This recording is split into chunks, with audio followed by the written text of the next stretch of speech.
உலக ஜனங்களுக்கு எனது பணிவான வணக்கம். உலக ஜனங்களே, குறிப்பாக இந்திய ஜனங்களே, தற்போது இந்திய பாராளுமன்ற தேர்தல் 2024 நடக்க இருக்கிறது. அதற்குரிய அனைத்து ஏற்பாடுகளையும் இந்திய தேர்தல் கமிஷன் செய்து முடித்துவிட்டது. வேட்பாளர்களும் பிரச்சாரத்தில் ஈடுபட்டுக் கொண்டிருக்கிறார்கள். கட்சிக்காரன் பிரச்சாரத்தில் ஈடுபட்டுக் கொண்டிருக்கிறார்கள். 19/4/2024 தேதியிலிருந்து இந்திய பாராளுமன்ற தேர்தல் தமிழ்நாட்டிலிருந்து ஆரம்பிக்கிறது. ஜூன் 2 முடிவடைகிறது. ஜூன் 4 ஓட்டு எண்ணிக்கை நடைபெறுகிறது. அன்றோ அடுத்த மறுநாளோ இந்தியாவின் அடுத்த பிரதமர் யார் என்பது இந்திய ஜனங்களுக்கும் உலக ஜனங்களுக்கும் தெரிய வரும். இது நடைமுறை. அனைத்து கட்சிகளும் தொண்டர்களும் வேட்பாளர்களும் இந்தியா முழுவதும் பிரச்சாரம் பண்ணி கொண்டிருக்கிறார்கள். இந்திய நாட்டின் பிரதமரை தேர்ந்தெடுப்பது யார் கேட்டா மக்கள் சொல்லிடுவாங்க. உடனே எல்லாரும் மக்கள் ஓட்டு போடணும், ஓட்டு போட்டு எம்பிக்கள் வருவாங்க, 500க்கும் மேற்பட்ட எம்பிக்கள் வருவாங்க. அந்த எம்பிக்கள் மெஜாரிட்டியான எம்பிக்கள் எந்த கட்சிக்கு இருக்கோ அந்த கட்சி எம்பிக்கள் தான் அவங்க பிரதமர் தேர்ந்தெடுப்பாங்க. இது எல்லாத்துக்கும் உள்ள நடைமுறை எல்லா ஜனங்களுக்கும் தெரியும். அதுக்காக இப்போ நடக்கிறது எம்பிக்களுக்கான ஓட்டு. 500க்கும் மேற்பட்ட எம்பிக்கள் போட்டியிடுகிறார்கள். இதில் 400க்கும் மேற்பட்ட ஒரு மெஜாரிட்டியான எம்பிக்கள் யார் கருத்து தெரிவிக்கிறார்களோ அவர்தான் பிரதம மந்திரி. தற்போது என் தேவநாய கர்த்தர் கடவுளின் சித்தத்தின்படி திட்டத்தின்படி 2 கட்சி தான் பிரதான கட்சிகள். காங்கிரஸ் கட்சி, பாரதிய ஜனதா கட்சி. காங்கிரஸ் கட்சி ஏற்கனவே பல ஆண்டுகள் ஆட்சி செய்திருக்கிறது. தற்போது 10 ஆண்டுகளாக பாரதிய ஜனதா கட்சி பிரதமர் நரேந்திர மோடி தலைமையில் ஆட்சி செய்து கொண்டிருக்கிறது. 10 ஆண்டுகளாக நம்ம நாட்டின் இந்திய நாட்டின் பிரதமராக நரேந்திர மோடி அவர்கள் இருந்து வருகிறார். தற்போது இந்த தேர்தல் பிஜேபி பாரதிய ஜனதா கட்சிக்குடைய நரேந்திர மோடி பிரதமரா, காங்கிரஸ் கூட்டணியில் உள்ள ராகுல் காந்தி பிரதமர் என்பதற்கான போட்டி. யார் பிரதமர் என்பது ஜூன் 4 தெரிய வரும். பிரதமரை தேர்ந்தெடுக்கக்கூடியது மக்கள் தான் என்பது எல்லாத்துக்கும் தெரியும். ஆனால் நான் சொல்வது முரண்பாடான கருத்து தான். ஆனால் உண்மை, என் தேவநாய கர்த்தர் கடவுள் யார் இந்தியாவை ஆட்சி செய்ய வேண்டும், தமிழ்நாட்டை ஆட்சி செய்ய வேண்டும், அமெரிக்கா ஆட்சி செய்ய வேண்டும், ரஷ்யா ஆட்சி செய்ய வேண்டும் என்பது என் தேவநாய கர்த்தர் கடவுள் உலகமுள்ள நாடுகளெல்லாம் அவர் தான் முடிவு செய்து அவர்கள் தான் அந்த நாட்டின் அதிபதியாக ஏற்பாடு செய்கிறார், ஏற்படுத்துவார். 2 கட்சி போட்டி விடுவாங்க. யாருக்கு அதிபர் பதவி கொடுக்கணும் முடிவு செய்கிறது என் தேவநாய கர்த்தர் கடவுள். உதாரணத்துக்கு 2021 7/5/2021 தமிழ்நாட்டின் முதலமைச்சராக மு க ஸ்டாலின் பதவியேற்கிறார். இவர்தான் அடுத்த முதலமைச்சர் என்று என் தேவநாய கர்த்தர் 2016 டிசம்பர் 2016 என்னிடம் திருக்கதர்சனம் கூறிவிட்டார். அவர் தொடர்ந்து கூறிக்கொண்டு வந்தார். மு க ஸ்டாலின் தான் முதலமைச்சர் என்பதை 5 ஆண்டுகளுக்கு முன்பாக என்னிடம் தேவநாய கர்த்தர் கூறி வருகிறார். இது குறித்து நான் மாமனிதன் இம்மாற்றோர் யூடியூப் சேனலில் ஒரு தனி பிளேலிஸ்டில் ஒரு எபிசோட் போட்டிருக்கிறேன். அதை நான் லிங்க்ல கொடுக்குறேன், டிஸ்கிரிப்ஷன் கொடுக்குறேன், பாருங்க, தெரிந்து கொள்ளலாம். கடவுள் தான் மு க ஸ்டாலின் முதலமைச்சராக தேர்தல் நடப்பதற்கு முன்பாகவே தேர்தல் முடிஞ்ச 2வது நாளே அடுத்து தொடர்ந்து சொல்றாரு. இப்போ தான் முதலமைச்சர் அடிச்சு சொல்றாரு, அவர் தான் வர்றாரு. கடவுளின் சித்தம் திட்டம். மு க ஸ்டாலின் தான் 2021 தமிழக முதலமைச்சர் வர வேண்டும் என்பது கடவுளின் சித்தம் திட்டம். இப்போ நிறைவேறியது. அதை பாருங்கள், உங்களுக்கு தெரியும். 2020 அமெரிக்க அதிபர் தேர்தல் நடக்குது. நவம்பர் 2020. 2019 சொல்லிட்டாரு, அப்போது அதிபராக இருந்த டொனால்ட் ட்ரம்ப் விரோதமாக நான் கருத்தை நீட்டி இருக்கிறேன், ஆனால் அதிகார முடிவு பெறுகிறேன்னு சொன்னார். என் கருத்து அப்படி வருன்னா அவரை அடுத்த பிரதமர் கிடையாது, அடுத்த அதிபர் அமெரிக்க அதிபர் கிடையாது. அதையும் போட்டிருக்கேன் நான். 2020 தேர்தல் வந்தது, அது செய்தது ஜோ பைடன். டொனால்ட் ட்ரம்ப் தோற்றார். அவர் தோல்வியை செய்தது என் கருத்தர் கடவுள். அவளுக்கு டொனால்ட் ட்ரம்ப் விரோதமாக கருத்தை நீட்டி இருக்கேன்னு சொன்னாரு. அவன் அதிகாரத்தை பறிப்பேன், அதிகாரம் முடிவு வருதுன்னு சொன்னாரு. சொன்னதை செஞ்சாரு. அமெரிக்க அதிபர் தேர்தலிலும் தேவநாய கர்த்தர் தான் முடிவு செய்கிறார். இதை தெரிந்து கொள்ள வேண்டும் என்றால் மாமனிதன் இம்மாற்றோர் யூடியூப் சேனலில் தனி எபிசோட் போட்டிருக்கேன், பிளேலிஸ்ட் கொடுத்துருக்கேன், டிஸ்கிரிப்ஷன் கொடுத்துருக்கேன், பார்த்துக் கொள்ளுங்கள். அதே போதுதான் வருங்கால 2024 இந்திய பிரதமர் யார் என்பதை என் தேவநாய கர்த்தர் கடவுள் என்னிடம் தீர்க்கதரிசனம் கூறி வருகிறார். அதனை உலக ஜனங்கள், இந்திய ஜனங்கள், தமிழ்நாடு ஜனங்கள் தெரிந்து கொள்ள இப்போது கூறுகிறேன், கேளுங்கள். 11/3/2024 என்று என்னிடம் என் தேவநாய கர்த்தர் கடவுள் கூறிய தீர்க்க தரிசனத்தை இப்போது நீங்கள் கேளுங்கள். தேரே குத் குத் கயிறுந்துக்கா அகரத்தட்ட தொட்டமே Tubit kairan the Kakmada Dodo, Shire Ahana the Dungo, the Demkedi, get Tumkotum Kivi Pada Maran the Hey, and the Ka, he, the Karen the Tun, the Tedeka to me. Here there's Hini, Hasa Ma, here come பரிசுத்தப்படுத்துபவன் யார்? நீ உனக்கு அதிகாரம் நான் கொடுப்பேன். அரசியல்வாதிகள் அல்லாத ஒருவனை இந்திய தேசத்தின் அதிபதியாக நான் அபிஷேகப்படுத்துவேன். இதன் விளக்கம் என்னவென்றால், இந்திய தேசம் நீ வாசமாயிருக்கும் இத்தேசம், இந்தியாவும் நான் வாசமா இருக்கிற தமிழ்நாடும் பரிசுத்தப்படுத்துபவன் யார்? நீ நீ நீ கடவுள் வார்த்தை.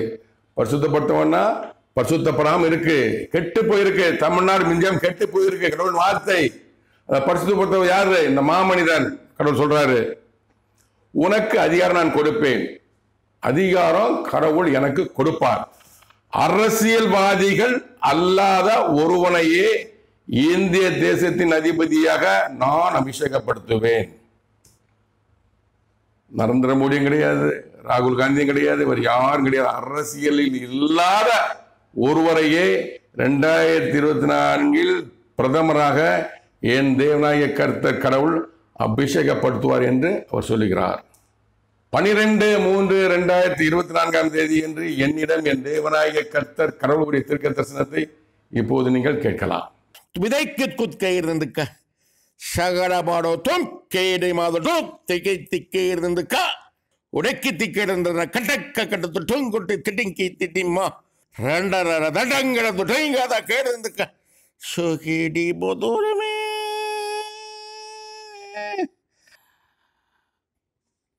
அரசியல்வாதிகளுக்கு விரோதமாகவே நான் என் கரத்தை நீட்டியிருக்கிறேன்.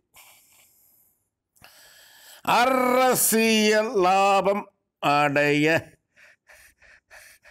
அவர்களுக்கு விரோதமாகவே நான் செயல்பட்டு கொண்டிருக்கிறேன். அரசியல் லாபம் அவர்களுக்கு முடிவு பெறுகிறது. அரசியல் அல்லாத ஒருவனையே இந்திய தேசத்தின் அதிபதியாக நான் அபிஷேகப்படுத்துவேன். அவன் உன்னோடு கூடவே இருந்து உன் உத்தரவுக்கும் கட்டளைக்கும் கீழ்ப்படிந்து நடக்க கடவுது. இந்திய தேசத்தை நீ பரிசுத்தப்படுத்த வேண்டுமல்லவா? அதிகாரம் உனக்கு நான் கொடுப்பேன். இதன் விளக்கம் என்னவென்றால், அரசியல்வாதிகளுக்கு விரோதமாகவே நான் என் கரத்தை நீட்டியிருக்கிறேன்.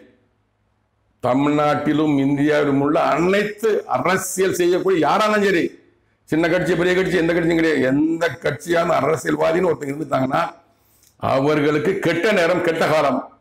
என் தேவனாய கர்த்தர் கரத்தை நீட்டி விட்டார். கரத்தை நீட்டி விட்டார்னா அவர் ஆட்சி அதிகாரம் முடிவுக்கு வரும். அவர் வேதனைப்படுவார்கள். கோர்ட்டு கேஸு சிறையிருப்பு எல்லாம் வரும். கடவுள் வார்த்தை. எந்த அரசியல் கட்சியும் சொல்ல, எல்லா அரசியல்வாதிகளும் அரசியல் லாபம் அடைய அவர்களுக்கு விரோதமாகவே நான் செயல்பட்டு கொண்டிருக்கிறேன்.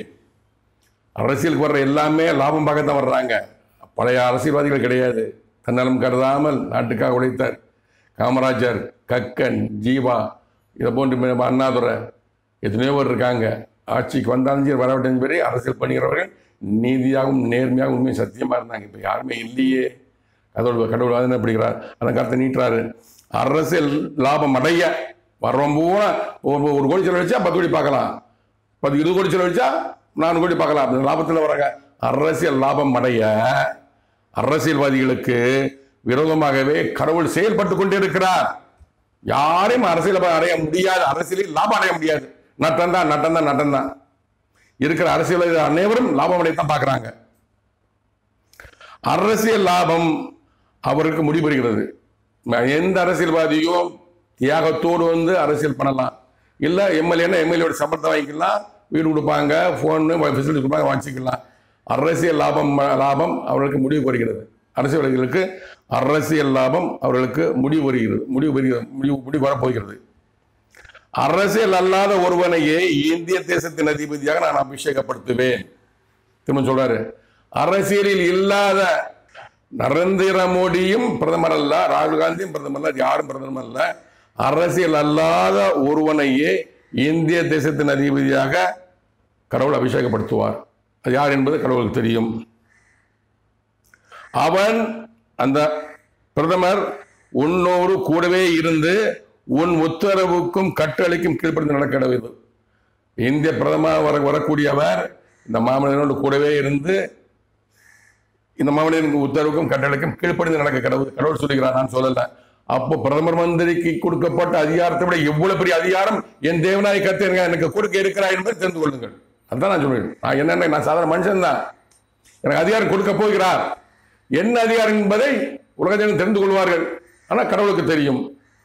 பிரதம மந்திரியவே கட்டுப்பாட்டுகள் வைத்து எதுக்காக? நாட்டை பரிசுத்தப்படுத்துவதற்காக செய்யக்கூடிய அதிகாரத்தை கடவுள் எனக்கு கொடுக்கிறார். இந்திய தேசத்தை நீ பரிசுத்தப்படுத்த வேண்டும் அல்லவா? இந்திய தேசத்தை, பரிசுத்தமில்லாத இந்திய தேசத்தை இந்த மாமனிதன் பரிசுத்தப்படுத்த வேண்டும் அல்லவா? கடவுள் சொல்கிறார், அதிகாரம் உனக்கு நான் கொடுப்பேன், அதிகாரம் உனக்கு நான் கொடுப்பேன். அதான் இந்திய தேசத்தையே பரிசுத்தப்படுத்தக்கூடிய அதிகாரம் என் தேவனாய் கர்த்தர் கடவுள், உலகத்தினருக்கெல்லாம் ஒரே கடவுள் கொடுக்க இருக்கிறார்.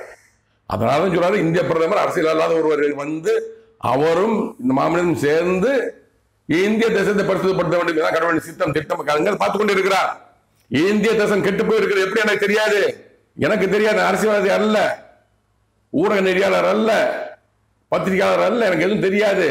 நான் வீட்டுக்குள்ள இருக்கிறேன். நான் கடவுள் சொன்ன வார்த்தையை போடுறேன். நான் அவர் சொல்றேன், நான் போடுறேன். நான் இந்திய தேசத்தை பரிசுத்தப்படுத்தணும், கெட்டு போயிருக்கு, எப்படிங்க எனக்கு தெரியாது, எப்படி பரிசுத்தப்படுத்த எனக்கு தெரியாது. அவர் சொல்லுவார், நான் செய்வேன். நான் அவர் சொல்லக்கூடிய செய்வேன். நான் இது கடவுள் வார்த்தை, நிச்சயமாக நிறைவேறும் நிறைவேறும் நிறைவேறும் நம்பிக்கையோடு இருக்கிறேன்.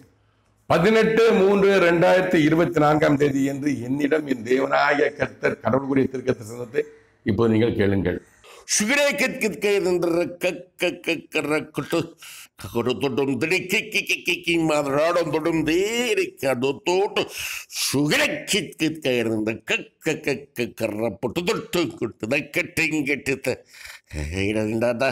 തുടർന്നിടയ്ക്കുന്നു ഇത് പുറം തൂട്ടമേ அரசியல் அல்லாத ஒருவனையே இந்திய தேசத்தின் அதிபதியாக நான் அபிஷேகப்படுத்துவேன். அரசியல் அல்லாத ஒருவனையே தேசத்தின் அதிபதியாக நான் அபிஷேகப்படுத்துவேன். தேசத்தையும் இந்திய தேசத்தையும் பரிசுத்தப்படுத்த வேண்டும் அல்லவா? நான் உன் மூலமாக பரிசுத்தப்படுத்துவேன். தேசத்தையும் இந்திய தேசத்தையும் உன் மூலமாகவே நான். இதன் விளக்கம் என்னவென்றால், அரசியல் அல்லாத ஒருவனையே இந்திய தேசத்தின் அதிபதியாக நான் அபிஷேகப்படுத்துவேன். ஏற்கனவே சொன்னதான், அரசியலில் இல்லாத ஒருவர்தான் இந்திய தேசத்தின் பிரதம மந்திரியாக என் தேவனாய கர்த்தர் கடவுள் அபிஷேகப்படுத்துவார். அரசியல் அல்லாத ஒருவரையே இத்தேசத்தின் அதிபதியாக நான் அபிஷேகப்படுத்துவேன். அரசியல் இல்லாத ஒருவர்தான் தமிழ்நாட்டின் முதலமைச்சராக என் தேவனாய கர்த்தர் கடவுள் அபிஷேகப்படுத்துவார். அதுக்கு என்ன அர்த்தம்? தமிழ்நாட்டின் முதலமைச்சர் பதவி மு.க. ஸ்டாலினிடமிருந்து மிக விரைவில் என் தேவனாய கர்த்தர் பறிப்பார்.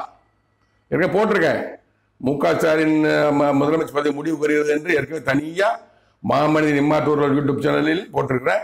பிளேலிஸ்ட்டை கொடுக்குறேன், பாருங்க, டிஸ்கிரிப்ஷன் கொடுக்குறேன், பாருங்க.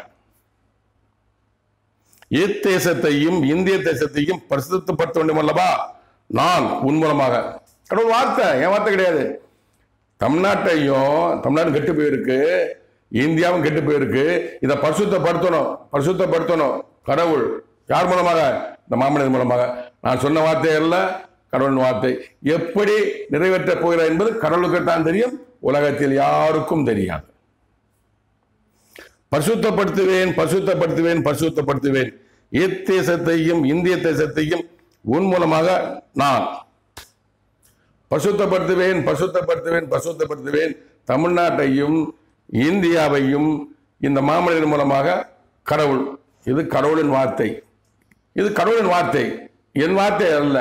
கடவுள் என்னிடம் கூறக்கூடிய வார்த்தைகளை உலக ஜனங்கள் தெரிந்து கொள்ள மாமனிதன் இம்மாற்றோர்கள் யூடியூப் சேனல் மூலம் ஒளிபரப்பு செய்து கொண்டு வருகிறேன். இது வார்த்தைகள் அல்ல, இதற்கு நான் பொறுப்பு அல்ல. இது நிறைவேறும் நம்பிக்கை எனக்கு இது முன்ன சொன்ன அனைத்து தீர்க்க தரிசனங்களும் நிறைவேறி இருக்கிறது. மாமனிதன் இம்மாற்றோர்கள் யூடியூப் சேனலில் பாருங்கள். ஜெயலலிதா அவர்களை பற்றி கூறியதும், ஓ பன்னீர்செல்வம் அவர்களை பற்றி கூறியதும், சசிகலா நடராஜன் அவர்களை பற்றி கூறியதும், எடப்பாடி பழனிசாமி அவர்களை பற்றி கூறியதும், மு.க. ஸ்டாலின் அவர்கள் பற்றி கூறியதும், மு.க. ஸ்டாலினை பற்றி இப்போது கூறியிருக்கிறதும் நடக்க போகிறதும், டொனால்டை பற்றி கூறியதும், விளாடிமிர் புட்டின் பற்றி கூறியதும் போட்டிருக்கிறேன். அரசியலை பற்றி மட்டும் ஒரு தனியாக போட்டிருக்கேன். நான் எல்லாமே தனித்தனி பிளேலிஸ்டில் கொடுத்துருக்கேன், பாருங்க. எல்லாம் கடவுள் வார்த்தை நிறைவேறிக்கிறது. இது நிச்சயம் நிறைவேறும், நிச்சயமாக சொல்றேன். நான் இந்தியத்தில் நடக்கிறது அரசியல் பணத்தை போட்டு செலவழிக்கிறாங்க, பணத்தை பிளாக் மணி ஒயிட் மணி எல்லா பணம் போட்டு செலவழிக்கிறாங்க. அரசியல் லாபம் அடைய முடியாது. கடவுள் சொன்ன வார்த்தை அரசியல் லாபம். எம்பி ஆகிடலாம், நம்ம சம்பாதிச்சிடலாம், நம்ம பிரைம் ஆகிடலாம், அதை சாதிச்சிடலாம். இது என்னன்னா நாம மத்திய அமைச்சர் ஆகிடும். நான் எனக்கு ராஜ்யசபா பதவி மட்டும் கொடுங்க, நீங்க நம்ம லோக்சபா பதவி எனக்கு வேண்டாம் அப்படின்னு நிறைவே ஒரு ஆசையோடு போறாங்க. நான் மத்திய அமைச்சர் நிச்சயமா கட்டு வாங்கிடுவேன், நான் அள்ளி குமிச்சிடுவேன், ரொம்ப கொள்ளை அடிச்சிடுவேன், அரசியல் அடைஞ்சுவேன் எல்லாம் நினைக்கிறாங்க. எல்லாருக்கும் விரோதமாகவே என் தேவநாயக கர்த்தர் கடவுள் நீட்டு இருக்கிறார். நிச்சயமாக அரசியல் லாபம் அடைய இனிமே எந்த அரசியல்வாதிகளுக்கும் அனுமதி கிடையாது. அவர்களுக்கு விரோதமாக என் தேவநாயக கர்த்தர் கடவுள் கருத்தை நீட்டி இருக்கிறார். பரமண்டலத்திலே தேவநாயக கர்த்தர் கடவுள். அந்த கடவுள் யார்? இஸ்லாமியர் வணங்குகிற அல்லாஹ் இறைவனே, கிறிஸ்துவ வணங்குகிற யெகோவா எனும் நாமம் கொண்ட என் தேவராய கர்த்தரே, இயேசு கிறிஸ்து வணங்குகிற பிதாவாகிய தேவராய கர்த்தரே, இந்துக்கள் வணங்குகிற கடவுளே, தெய்வமே, ஆண்டவரே, அவர்தான். மேலே ஒருவர் தான் உலக ஜனங்களுக்கெல்லாம் கடவுள். என்னுடைய கருத்து நம்புகிறவர் நம்பலாம், நம்பாமல் போகலாம். ஒரே கடவுள். அவர் எனக்கு உள்ளாக இறங்கி தம் ஆவியால் அபிஷேகப்படுத்தி எனக்குள்ளாக இறங்கி 2008 முதல் தீர்க்கதரிசனம் கூறி வருகிறார். அதைத்தான் சொல்கிறேன். அவர் பரமண்டலத்திலே இருந்து உலக ஜனங்களை கண்ணோக்கி பார்த்து கொண்டு இருக்கிறார். யாரா என்ன செய்ய பார்க்கிறாரு. இங்கிருந்து பார்த்தா பக்கத்தில் நடக்கும் தெரியாது, ஆனால் மேலிருந்து பார்த்தா உலகமே தெரியும். அமெரிக்காவில் நடக்கு, இந்தியாவில் நடக்கு, ஆப்பிரிக்கா நடக்கு, ரஷ்யா நடக்கு, ஆஸ்திரேலியா நடக்கு, எல்லாம் தெரியும். கடவுளுக்கு தெரியும். பரமண்டலத்திலிருந்து கடவுள் ஜனங்களை பார்த்து கொண்டு இருக்கிறார். அவனவன் கிரியைகள் தக்க பலனை கொடுக்கிறார், கொடுத்து கொண்டு வருகிறார்கள், கொடுத்து கொண்டு இருக்கிறார். என்கிட்ட பேச போய் தான் தெரியுது, எனக்கே தெரியுது. இப்போ இதெல்லாம் கடவுள் இப்படி வல்லமையா இருப்பாரு எனக்கு தெரியாது. கடவுள் இல்லை என்று சொல்லுகிறவர்களுக்கு நான் உதாரணமா சொல்றேன். நான் இருக்கிறேன், என்ன வந்து பேசுங்க, எங்கேயா கூப்பிடுங்க, பட்டிமன்றம் நடத்துங்க, ஏதாவது பேச்சு போட்டு நடத்துங்க, நான் பேசுறேன். வாங்க வாக்குவாதம் பண்ணும். கடவுள் இல்லைன்னு நீங்க சொல்லுங்க, இருக்காரா நான் சொல்றேன். நான் என்னென்ன செஞ்சிருக்கா நான் சொல்றேன். நான் யாராலும் சரி, கடவுள் இல்லை என்று சொல்லுகிற அனைவருக்கும் நான் சவால் விடுகிறேன். புது ஒரு டிவி சேனல் கூப்பிடுங்க, நீங்க நான் வரேன். கடவுள் இல்லை என்று நீங்க சொல்லுங்கள், கடவுள் இருக்கிறேன் என்று நான் நிரூபிக்கிறேன், சாட்சியோடு நிரூபிக்கிறேன். நான் கடவுள் வார்த்தையோடு என்ன நடந்திருக்கு நிரூபிக்கிறேன். நான் நடப்பதற்கு முன்பாக கடவுள் என்ன சொன்னால் அது நடந்திருக்கிறது நிரூபிக்கிறேன். நான் அதைத்தான் சொல்றேன். இந்த ஜனல்லாம் சொல்றத கடவுள் இருக்கிறார். தற்போது அரசியல்வாதிகளுக்கு விரோதமாக கருத்தை நீட்டி இருக்கிறார். பார்த்தாரு, நீ 5 வருஷம், நீ 5 வருஷம், நீ 5 வருஷம், நீ 5 வருஷம், நீ 10 வருஷம், நீ 10 வருஷம் ஆட்சி செஞ்சுக்கிற எல்லாமே அரசியல் லாபம் அடைய நினைக்கிறார்கள். இந்த கட்சிக்காரன் அப்படித்தான், அந்த கட்சிக்காரன் அப்படித்தான். யாருமே ஒரு பொதுநலத்தோடு வர்றதில்லை. பழைய அரசியல்வாதி யாருமே இல்லை. அப்ப அரசியலை பற்றி பேசுறாங்க தெரியாது. நாம் ஒரு 2008 பேசிக்கொண்டு வருகிறார். அரசியல் 2014 அரசியல் பேசிக்கொண்டு வருகிறார். அதுதான் சொல்றேன் நான். அரசியல்வாதிகள் நல்லவர்கள் அல்ல, எல்லாத்துக்கும் தெரியும். யாருமே பேசுவோம். யூடியூப் சேனல் பாருங்க, நீங்க அவன் கொள்ளடிச்சான், இவன் கொள்ளடிச்சான், இவன் கொள்ளடிச்சான், அவங்க கொள்ளடிச்சான், இது கொள்ளடிச்சு, இதில் கொள்ளடிச்சாரு. நான் என்ன செய்தேன், நன்மை செய்தேன்னு சொல்லுவேன். எல்லாம் இலவசம் நானு. கல்யாணம் முடிக்கிறவன் பிள்ளை பெற வேண்டியவன் கடமை, அந்த பிள்ளை வளர்க்க வேண்டியவன் கடமை, அந்த பிள்ளையை படிக்க வைக்க வேண்டியவன் கடமை, அந்த பிள்ளைக்கு கல்யாணம் பண்ணி கொடுக்க வேண்டியவன் கடமை. அவன் செய்யணும். நீ ஏன் செய்ற? நீ இலவசமா ஏன் கொடுக்குறீங்க நீங்க? ஜனம் ஏமாத்துறீங்க. ஜனம் ஏமாத்தலாம், கடவுளை ஏமாற்ற முடியாது. இலவச அரிசி, மாசம் 1000 ரூபா, பஸ் ஃப்ரீ, எல்லா காசையும் சாராயத்திலிருந்து பிடிக்கிறீங்க நீங்க. எல்லா அரசியலும் சொல்றேன் நான். 2 ஆட்சியும் சாராய செஞ்சது எல்லா கட்சிக்காரும் சொல்றேன். எந்த கட்சி சாராம நான் தேவனுடைய குமாரன். அரசியல்வாதிகளுக்கு விரோதமாக ஒரு கருத்தை நீட்டி விட்டார். அரசியல் லாபமடைய யாராலும் முடியாது. தமிழ்நாட்டையும், நான் பிறந்த தமிழ்நாட்டையும் இந்தியாவை பரிசுத்தப்படுத்தணும். கெட்டு போயிருக்கு, சுத்தப்படுத்தணும். கடவுள் எனக்கு அதிகாரம் கொடுப்பார். எப்படிப்பட்ட அதிகாரங்கள் அப்படி இப்படி தெரிந்து கொள்ளுங்கள். உலக ஜனங்களை, இந்திய ஜனங்களை, தமிழகங்களை தெரிந்து கொள்ளுங்கள். பரிசுத்தப்படுத்த வேண்டும். அதற்காகத்தான் சொல்கிறார். தமிழ்நாட்டில் மு.க. ஸ்டாலின் அவர்களின் அதிகாரம் முடிவு வருகிறது. முதலமைச்சர் பதவி முடிவு வருகிறது. தனியாக மாமணி மாற்ற யூடியூப் சேனலில் எபிசோடு போட்டிருக்கேன். என்ன லிங்க்ல கொடுத்துருக்கேன், பாருங்க நீங்க. அவருக்கு பிறகு அரசியல் அல்லாத ஒருவனே தமிழ்நாட்டின் அதிபதி, முதலமைச்சர். இந்தியாவில் இத்தனை நடந்துகிட்டு இருக்குது. அவர் சொன்ன வார்த்தை நிறைவேறும், நம்புறேன் நான். நிச்சயம் நிறைவேறும். நிறைவேறட்டும், அவர் தான் பொறுப்பு, நான் பொறுப்பு கிடையாது. அவர் சொன்ன வார்த்தை சொல்றேன் நான். நீங்க சொன்ன நான் சொல்லல. நான் இன்னும் திருக்கரசு அல்ல. இந்த சில பாஸ்டர் சொல்லுவாங்க, திருக்கரசு சொல்லுவாங்க, கிறிஸ்துவ மதத்தில் இந்துல சொல்லுவாங்க, கடவுள் சொன்னார், கர்த்தர் சொன்னார், இயேசு சொன்னார். அது அந்த மாதிரி நான் சொல்லல நானே. நான் சொல்லவே இல்லை. அவர் சொன்ன வார்த்தையை நான் சொல்றேன் நானே. ஏன் வாழ்ந்து வரல? அவர் சொன்ன வார்த்தை வாழ்ந்து வருகிறது. கடவுள் சொன்ன வார்த்தை தான் இந்த வார்த்தை. நான் சொல்லலை நான். அது இவங்களா சொல்லுவாங்க, கடவுள் சொன்னா இவங்களா சொல்லுவாங்க, இவங்க போய் சொல்லுவாங்க, நான் சொல்ல மாட்டேன் நான். கடவுள் சொன்ன நிச்சயம் நிறைவேறும். எல்லாம் நிறைவேறி இருக்குது. பாருங்க, எல்லாரும் பார்த்துருவாங்க. சேனலை பார்த்துட்டு வாங்க நீங்க. நிறைவே நிச்சயமா இந்திய தேசத்தில் அரசியல் இல்லாத ஒருவனே அடுத்த பிரதம மந்திரி உறுதியானது.